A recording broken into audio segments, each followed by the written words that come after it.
Hello student, आज हम class 12th का चैप्टर 8 सामाजिक आंदोलन से संबंधित प्रश्न करेंगे। अति लघुत्तरीय प्रश्न होगा, जो प्रश्न काफ़ी इम्पोर्टेंट है परीक्षा के लिए। पहला प्रश्न है, जनजातीय आंदोलन क्यों शुरू हुए थे? उत्तर है, जनजातीय आंदोलन अपनी संस्कृति को बचाने के लिए शुरू हुए थे, ताकि वह औरों की संस्कृति में ना मिल जाए। उनकी संस्कृति परंपरा प्रथा अलग है और अन्य लोगों की संस्कृति परंपरा प्रथा अलग है। इसके बचाने के लिए उन्होंने एक आंदोलन शुरू किया था। अगला प्रश्न है, आधुनिक भारत का पिता किसे कहा जाता है? आंसर, राजा राम मोहन राय को आधुनिक भारत का पिता कहा जाता है, जबकि महात्मा गांधी को राष्ट्रपिता कहा जाता है और राजा राम मोहन राय जी को पुनर्जागरण का मसीहा भी कहा जाता है। अगला प्रश्न है, समाज सुधार क्या होता है? उत्तर, जब समाज में चल रही कुरीतियों के विरुद्ध समाज के समझदार व्यक्ति कोई आंदोलन करें तथा उन कुरीतियों को बदलने का प्रयास करें तो उसे समाज सुधार कहते हैं। अगला प्रश्न है, समाज सुधार में गतिशीलता क्यों होती है?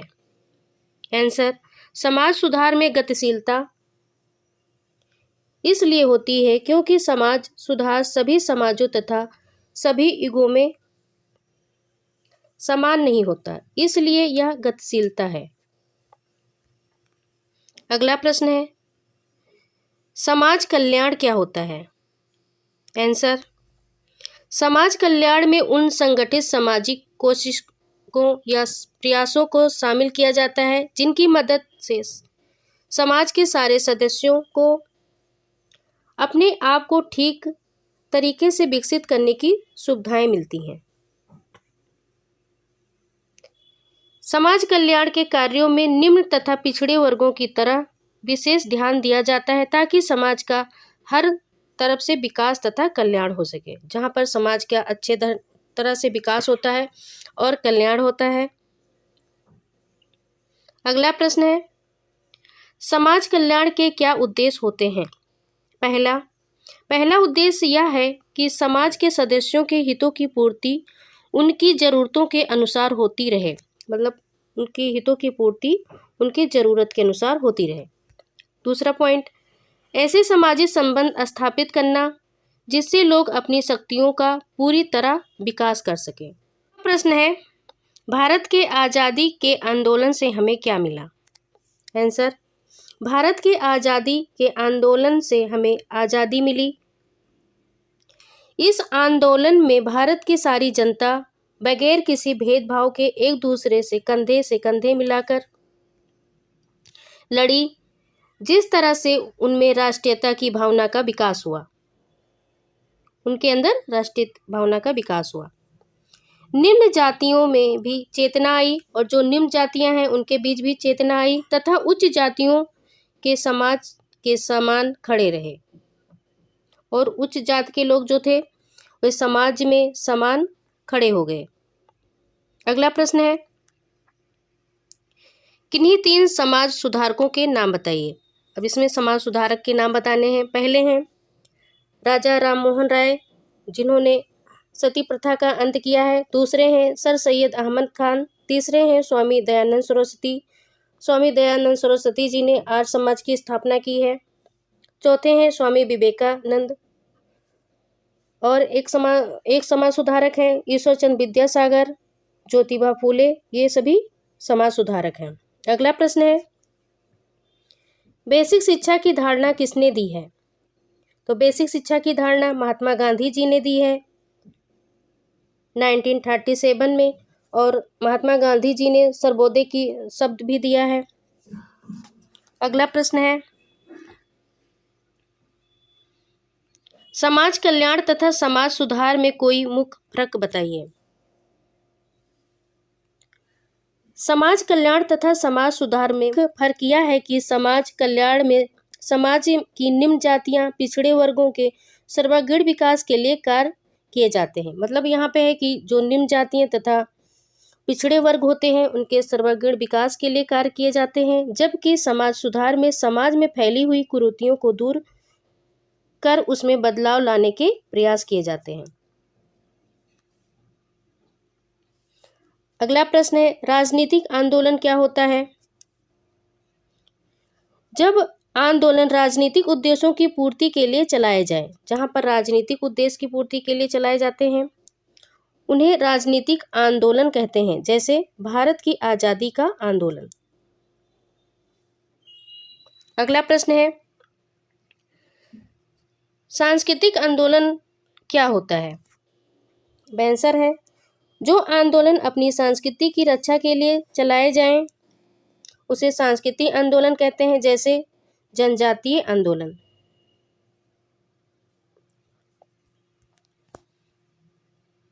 अगला प्रश्न है, आजादी से पहले जात आंदोलन क्यों चलाए गए थे? आंसर, आजादी से पहले जात आंदोलन इसलिए चलाए गए थे ताकि ब्राह्मणों की और जातियों के ऊपर श्रेष्ठता का विरोध किया जा सके। दूसरा पॉइंट है, जात स्त्रीकरण में अपनी जात की स्थिति को ऊपर उठाया जा सके। अगला प्रश्न है, भगत आंदोलन क्या होता है? भारत में निम्न जातियां उच्च जातियों के बीच विचारों, तौर तरीकों, व्यवहारों का अनुसरण करती हैं। इस प्रकार की रुचि तथा अनुसरण की प्रक्रिया को भगत आंदोलन कहते हैं। अगला प्रश्न है, दलित कौन होते हैं? दलित वर्ग वह वर्ग होता है जिसका समाज में निम्न स्थान होता है तथा जो हमेशा से शोषण का शिकार रहे और जो ये हमेशा से शोषण के शिकार रहे हैं। इनका जीवन अभाव, दुख तथा अपमान का जीवन है और इनका जो जीवन है अभाव और दुख से भरा हुआ है। अगला प्रश्न है, सुधार आंदोलनों को सामाजिक आंदोलनों क्यों कहते हैं? आंसर, असल में सुधार आंदोलनों का मुख्य उद्देश्य समाज में पाई जाने वाली धार्मिक तथा सामाजिक कुरीतियों का दूर करना तथा इसलिए इन आंदोलनों को सामाजिक आंदोलन कहते हैं। जहाँ पर धार्मिक तथा सामाजिक कुरीतियां दूर की जाती हैं उस आंदोलन को सामाजिक आंदोलन कहते हैं। अगला प्रश्न, भारत में समाज सुधार आंदोलन क्यों शुरू हुए? आंसर, अंग्रेजों के आने के बाद भारत में पश्चिमी शिक्षा का प्रसार हुआ। अंग्रेज जब आए तो भारत में पश्चिमी शिक्षा का प्रसार हुआ। इस शिक्षा का ग्रहण करते करते समाज के बहुत से सुलझे हुए लोगों को पता चला कि उनके समाज में जो रीतियां जैसे सती प्रथा, बाल विवाह इत्यादि चल रही हैं वह असल में रीतियां नहीं बल्कि कुरीतियां हैं। मतलब ये जो सती प्रथा, बाल विवाह चल रही हैं ये कोई रीत नहीं है, ये कुरीतियां हैं। इन्हें पश्चिमी देशों में जाने तथा वहाँ के लोगों से बातें करने का मौका मिला, जिससे उनकी आंखें खुल गई तथा अपने समाज में फैली कुरीतियां, कुप्रथाओं, अंधविश्वास को दूर करने के लिए सुधार आंदोलन चल पड़े।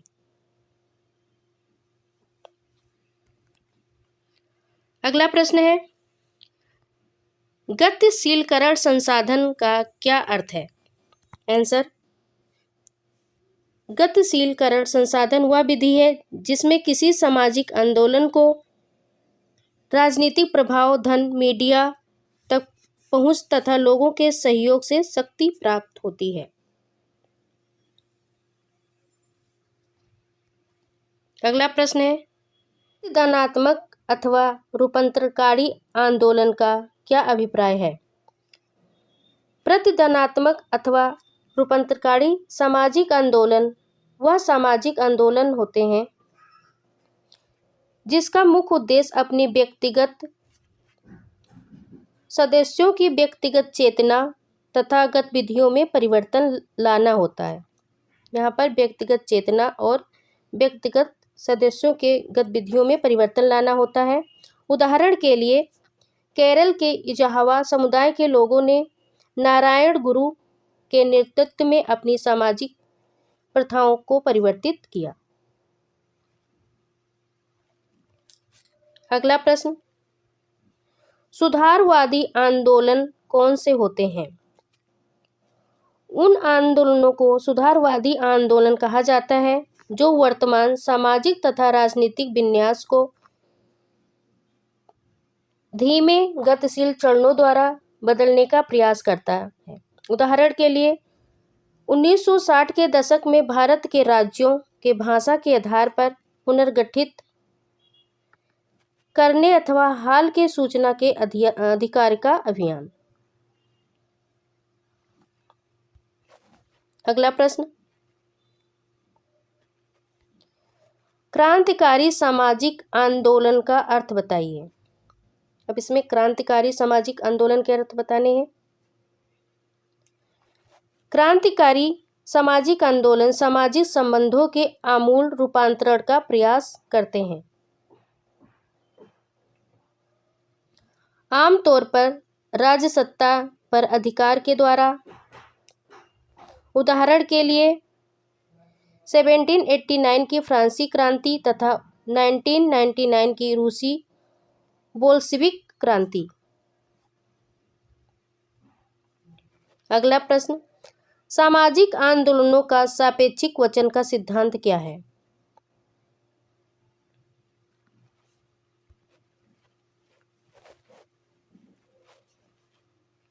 आंसर, सामाजिक आंदोलनों के सापेक्षिक वचन के सिद्धांत के अनुसार सामाजिक संघर्ष उस समय उत्पन्न होता है जब सामाजिक समूह यह अनुभव करे कि वह अपने इर्द गिर्द के अन्य व्यक्तियों से खराब स्थिति में है।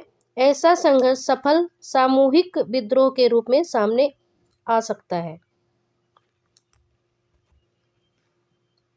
पारिस्थितिकीय आंदोलन क्यों चलाए गए? आधुनिक काल में विकास पर अधिक बल दिया गया, जिस कारण प्राकृतिक संसाधनों का अनियंत्रित उपयोग हुआ, प्राकृतिक संसाधनों का अत्यधिक शोषण हुआ, यह एक चिंता का विषय बन गया तथा पारिस्थितिकीय आंदोलन इस कारण भी चलाए गए। जहाँ पर प्राकृतिक संसाधनों का हानि होता है, प्राकृतिक संसाधनों का अत्यधिक शोषण होता है, तो यहाँ पर पारिस्थितिकीय आंदोलन चलाए जाते हैं। अगला प्रश्न है, स्वतंत्रता से पहले किसान आंदोलन क्यों चलाए गए थे? वैसे तो स्वतंत्रता से पहले चले हर एक किसान आंदोलन की प्राकृतिक अलग अलग थी, परंतु मुख्यतः इनकी मुख्य मांग थी कि किसान, कामगारों तथा अन्य सभी वर्गों को अधिक शोषण से मुक्ति मिले। यह आंदोलन इसलिए चलाया गया था कि किसान को के ऊपर जो शोषण हो रहा है उससे किसान की मुक्ति मिले, किसान को सही ढंग से वेतन मिले, उन्हें सही ढंग से काम मिले, इसलिए आंदोलन चलाए गए थे। अगला प्रश्न है, औपनिवेशिक काल के कामगारों के आंदोलन क्यों चले थे? ये भी प्रश्न काफी इंपॉर्टेंट है। आंसर है, औपनिवेशिक काल की प्रारंभिक अवस्थाओं में मजदूरी काफी सस्ती थी। उस समय जो मजदूरी थी काफी सस्ती थी, क्योंकि औपनिवेशिक सरकार ने उनके वेतन तथा कार्य दशाओं के लिए कोई नियम नहीं बनाए थे, और उस समय उनके वेतन या कार्य के लिए कोई नियम नहीं बना था। इस प्रकार मजदूरों को मालिकों के शोषण से बचाने के लिए कामगारों में आंदोलन चलाए गए थे, और मजदूरों को शोषण से बचाने के लिए यह आंदोलन चलाया गया था। अगला प्रश्न है, दलितों के सामाजिक आंदोलन क्यों चलाए थे? दलित लोगों ने क्यों सामाजिक आंदोलन चलाए थे? आंसर है, दलित आंदोलन केवल आर्थिक शोषण या राजनीतिक दबाव से बचने के लिए नहीं चलाए गए थे। यह आंदोलन तो एक मानव के रूप में पहचान प्राप्त करने का संघर्ष था। मतलब वे लोग जो थे, वे भी दलित लोग जो भी थे, वो भी अपना अधिकार प्राप्त करना चाहते थे। यह आत्मविश्वास तथा आत्मनिर्माण का संघर्ष है, और वे अपने आत्मनिर्माण के लिए संघर्ष कर रहे थे। यह स्पर्धा द्वारा मिले कलंक को खत्म करने का संघर्ष है। इसे स्पर्ध के लिए संघर्ष भी कहा जाता है। अगला प्रश्न है, सामाजिक परिवर्तन एवं सामाजिक आंदोलन के मध्य अंतर स्पष्ट कीजिए। आंसर, सामाजिक आंदोलन अपने निश्चित उद्देश्यों की तरफ ध्यान देते हैं तथा उसमें काफी अधिक सामाजिक प्रयासों व जनता के प्रयासों की आवश्यकता होती है। परंतु सामाजिक परिवर्तन एक लगातार चलने वाली प्रक्रिया है जिसमें समय के साथ साथ संपूर्ण समाज में परिवर्तन आते हैं, और ये लगातार होने वाली प्रक्रिया है और समाज में कई सारे परिवर्तन आते रहते हैं समय के साथ। अगला प्रश्न है, सुधारवादी तथा प्रतिदनात्मक आंदोलनों में क्या भिन्नता है?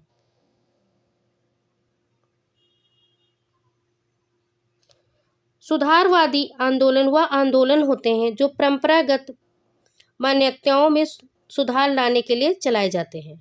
ये जो परंपरागत मान्यता होती है उसमें सुधार लाने के लिए चलाए जाते हैं, जबकि प्रतिदनात्मक आंदोलन वह सामाजिक आंदोलन है जिसका उद्देश्य अपने व्यक्तिगत सदस्यों की व्यक्तिगत चेतना तथा गतिविधियों में परिवर्तन लाना होता है। और जो व्यक्तिगत आंदोलन है या इसे प्रतिदनात्मक आंदोलन कहा जाता है, ये व्यक्ति में चेतना और गतिविधि के में परिवर्तन लाना चाहते हैं। प्रश्न लघु उत्तरात्मक प्रश्न होंगे और ये प्रश्न सभी काफ़ी महत्वपूर्ण हैं। इन प्रश्नों को आप लोग लिख के भी तैयार कर सकते हो। ये सभी प्रश्न परीक्षा में पूछे जाते हैं। और अगला प्रश्न जो अति लघुत्तरात्मक होगा वह अगले वीडियो में आएगा। धन्यवाद तो बोल दें। Thank you.